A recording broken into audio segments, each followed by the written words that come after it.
ఉభయ రామలింగేశ్వర క్షేత్రము చిలుమూరు సీతారాముల వారి చేత ప్రతిష్ఠించబడినటువంటి సైకత లింగము. ఇక్కడ కొలువై ఉన్నటువంటి నవగ్రహాలు కంచి పరమాచార్య స్వామి వారిచే ప్రతిష్ఠించబడినటువంటి క్షేత్రము. రాహుకేతువులు కొలువై ఉన్నటువంటి క్షేత్రము. వల్లీ దేవసేన సమేత సుబ్రహ్మణ్యేశ్వర స్వామి వారి కొలువై ఉన్నటువంటి క్షేత్రము.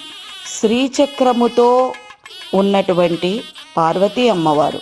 శనిగ్రహ దోషములతో ఎవరైతే బాధపడుచు ఉన్నారో, అనగా అర్ధాష్టమ శని చేత కానీ, అష్టమ శని చేత కానీ, ఏల్నాట శని చేత కానీ, కంటక శని వల్ల కానీ ఎవరైనా బాధపడుతున్నటువంటి వాళ్ళందరూ కూడా శనీశ్వర స్వామి వారికి తైలాభిషేకము, ప్రదోషకాలార్చన, శనీశ్వర హోమము, ప్రదోషకాల నందీశ్వర అభిషేకము పాల్గొని వాళ్ళ యొక్క దోషాలని పరిహారం చేసుకోవటానికి వారందరికీ కూడా ఈ బాధ నుంచి, ఈతి బాధల నుంచి ఉపశమనం కలుగుతుంది.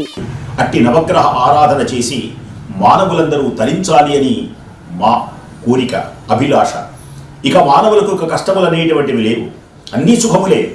దీనికని సాక్షాత్తు శ్రీరామచంద్ర ప్రభువే స్వయముగా వచ్చి ప్రతిష్ఠించినటువంటి పుణ్యమైనటువంటి క్షేత్రం ఉభయ రామేశ్వరం చిలుమూరు. ఈ చిలుమూరు కొల్లూరు మండలం కృష్ణానది ఒడ్డున ఈ చిలుమూరు అనేటువంటి పుణ్యక్షేత్రం ప్రకాశిస్తూ ఉంటుంది. దీనికి వంశపారంపర్య ధర్మకర్తగా హరివారు నిర్వహిస్తున్నారు. వారిలో ప్రధానమైనటువంటి వ్యక్తి హరి నాగేశ్వరరావు గారు.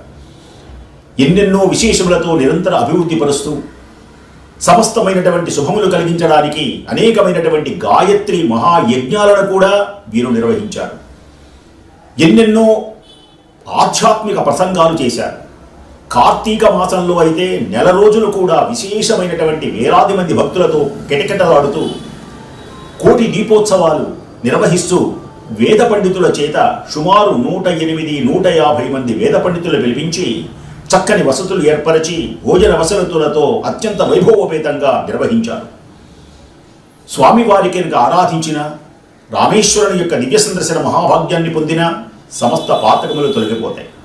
ఈ లోకములలో సకల శుభములు కలిగించేటువంటి దేవుడు ఎవరు అంటే మహానుభావుడైనటువంటి పరమేశ్వరుడే. ఈ పరమేశ్వరుడు జ్యోతిర్లింగములుగా, పంచభూత లింగములుగా అనేకమైనటువంటి ప్రదేశములలో మహానుభావుడు నివసించాడు. శ్రీరామచంద్ర ప్రభువునకు కష్టము కలిగినప్పుడు బ్రహ్మహత్యా పాతకములు తొలగిపోవాలి అనేటువంటి భావనతో శ్రీరామచంద్ర ప్రభు మానవ అవతారములు ఎత్తినటువంటి పరబ్రహ్మ. ఆయన ఏ మహిమలు చూపించలేదు.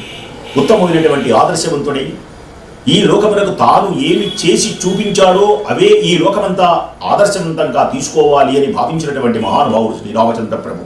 అందుచేతనే ఆయన ఇచ్చేసి ఈ రామేశ్వరం అనేటువంటి పేరు ఎందుకు కలిగింది అంటే మహానుభావుడైనటువంటి శ్రీరామచంద్ర ప్రభువు చేత దీనిని ప్రతిష్ఠింప చేయబడినటువంటిది. శ్రీరామచంద్ర ప్రభువు నడయాడినటువంటి పుణ్యప్రదేశం ఇది.